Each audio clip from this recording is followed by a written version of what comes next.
Welcome to the ErgoScience PAT Web Application Orientation.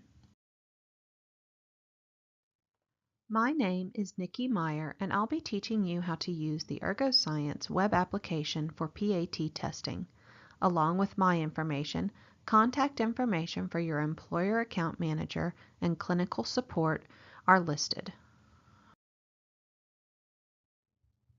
During this presentation, we will be discussing the benefits of the ErgoScience PAT web app, how to access the system and manage your appointments, a little about the applicant web app experience, intake in the PAT, and you can address questions and comments to me via email. There are several benefits that come with using the web app for PAT testing. The pre-test medical history can be completed by the applicant before they ever arrive at the clinic. All the testing is done inside the web-based application. Automated scoring can help decrease possible mistakes and miscalculations. There's no paper forms to keep updated. The software is maintained by ErgoScience, and anytime a clinician logs in, they are presented with the most recent version of the test. There's nothing to fax or email when the test has been completed. The test results are submitted and immediately available to the employer.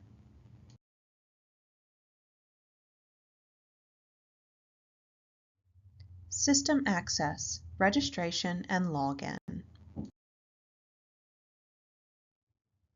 To gain access to the ErgoScience web app, you must register your email address. ErgoScience will send you an email with a link to access the registration page. After creating a password, you can log in. Managing appointments. Once logged in, you can access your appointment list by clicking on Appointments.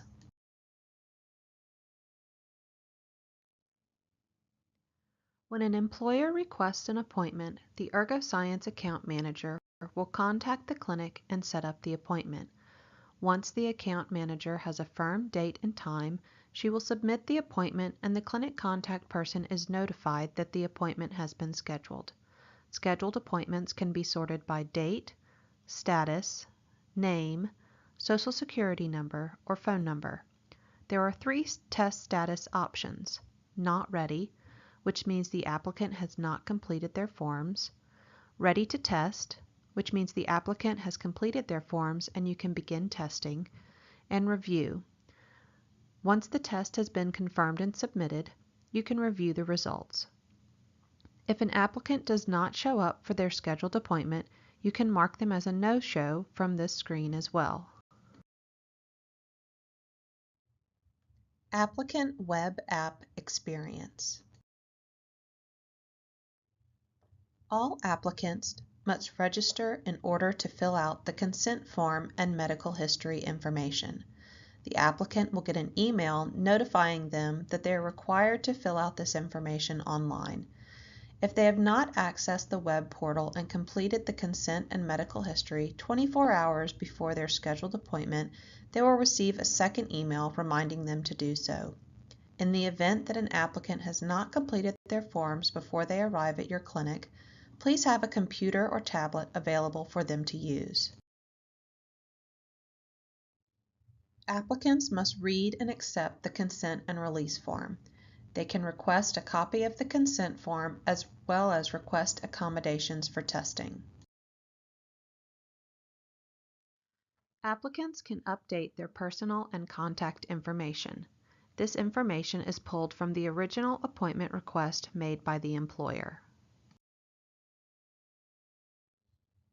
Applicants then mark off any of the diseases or problems that apply to them. Certain options on this list, like joint pain or injury, will prompt you to perform additional range of motion testing during intake.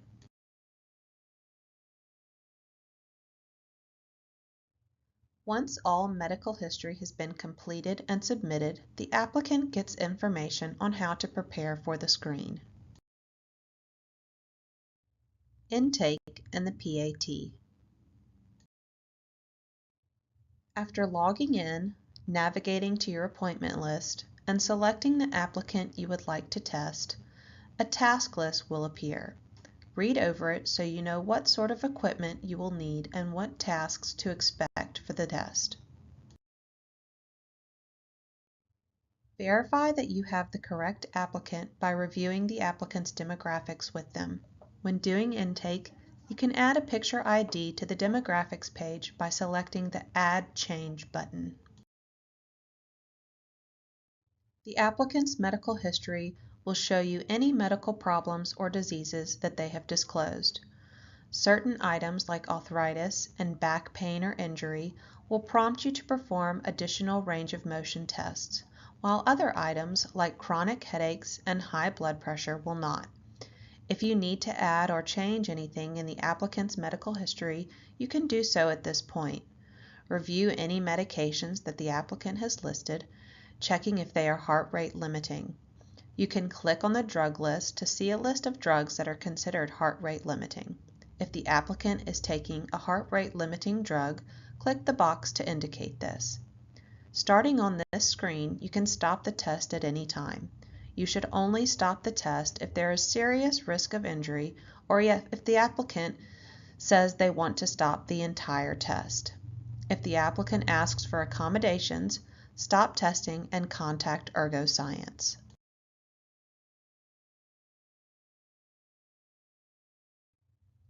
Enter the applicant's resting heart rate and blood pressure. This allows the application to calculate the applicant's max heart rate. If the applicant's resting heart rate is over 100 or blood pressure is above 160/100, the application will alert you to edit the values or retake the heart rate and blood pressure after allowing the applicant to rest. Before you start the functional testing, you are going to perform 3 general range of motion screens to detect any significant limitations in the shoulders, lower extremities, and neck. The first is shoulder flexibility. Next is functional squat. And finally, cervical motion. You will perform these 3 screens on every applicant.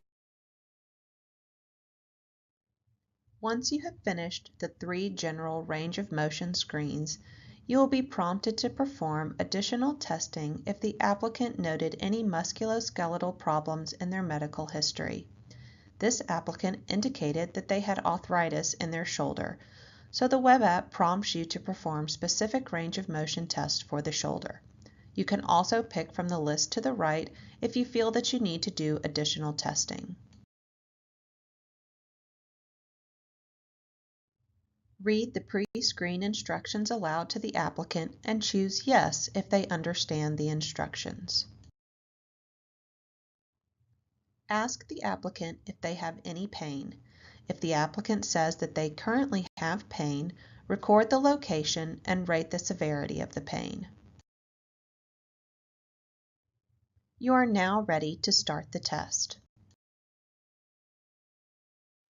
The testing format is set up with the job demands, signs of effort or deviations, task and verbal instructions, and explanation of scoring. You will enter the details of the test in the drop-down boxes as the applicant performs each task. When you finish the first repetition of a manual materials handling task, a pop-up will appear prompting you to ask the applicant if they can handle more weight and to document if you needed to give feedback on lifting technique. If at any point you enter the applicant's max heart rate, max signs of effort, or severe deviations, the app will notify you that it's no longer safe to continue this task. All remaining repetitions for the current task will automatically be removed, and you will be able to move on to the next task. Remember, do not use the Stop Test option to stop a task. If you need to stop a task, enter the max effort or severe deviations. Required data fields for strength tasks are time, heart rate, and effort. If you observe any signs of effort, you will need to record these in the Signs of Effort dropdown. If the applicant says they have pain, record the severity and the location of the pain in the corresponding dropdowns.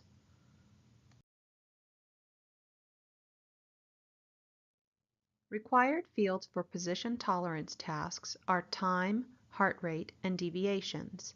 Required fields for mobility tasks are number of required movements, time, heart rate, and deviations. If you observe any deviations with both position tolerance and mobility tasks, you will need to record these in the possible deviations dropdown. If the applicant says they have pain, record the severity and the location of the pain in the corresponding dropdowns.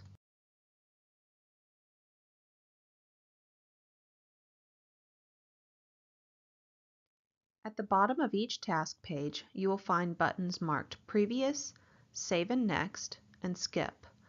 If you need to go back to the previous page of the test, do not use your browser's back button. Instead, use the Previous button.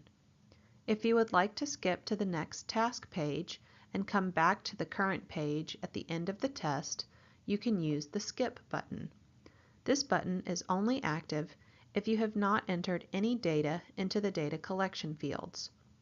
Once you have started entering data, the Skip button is no longer active. The Save and Next button will become active once you have completely filled in the data collection fields with all required information. If Save and Next is not active, then you have not filled in all the required data.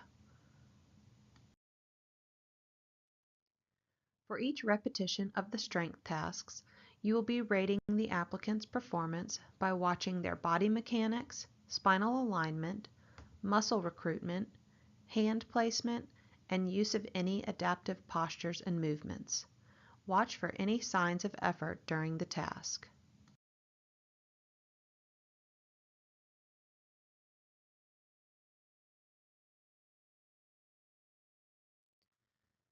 Common signs of effort for each task are listed on the task screen in the section Explanation of Scoring.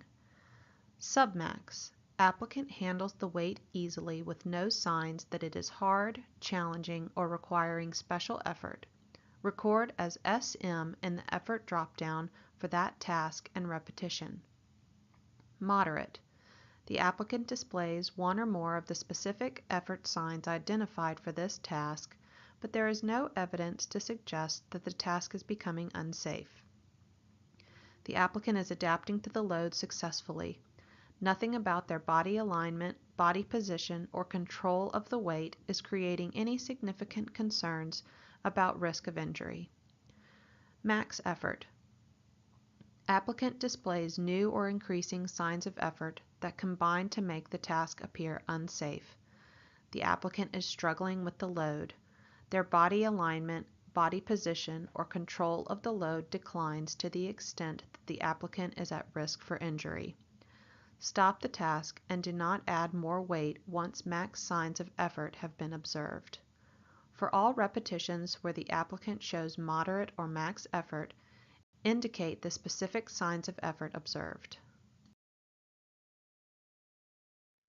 For position tolerance and mobility tasks, observe the applicant performing the task and compare the quality of their performance to what you would expect to see from a normal, healthy person. Watch for any functional deviations during the task.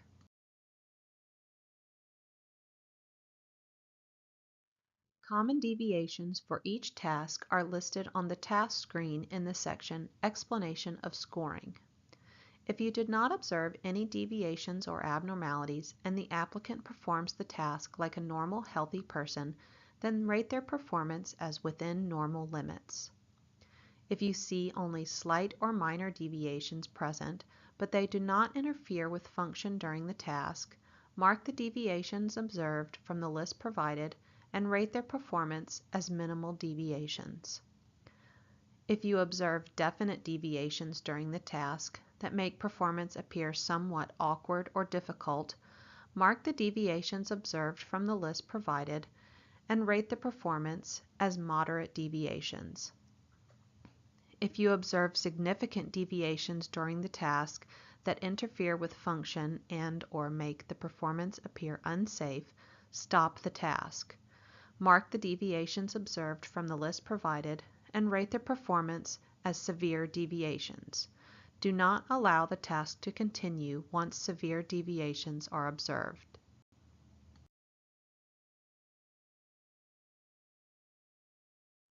Once you have completed the test, you will need to confirm the results. Review the scores and make sure that everything is correct. Once you have confirmed the test, you cannot make any changes. If you need to make adjustments, you can go back to the test to view and edit any of the tasks before you confirm. If you have questions about the scores, contact ErgoScience before you confirm the results. When you have confirmed the test, the employer will be notified that the test is complete and the results are ready to view. This concludes the web app orientation. If you have any questions or comments, please send them to me at nikkimeyer@ergoscience.com or call 205-879-6447, extension 216. Thank you so much for your time and for being part of the ErgoScience family.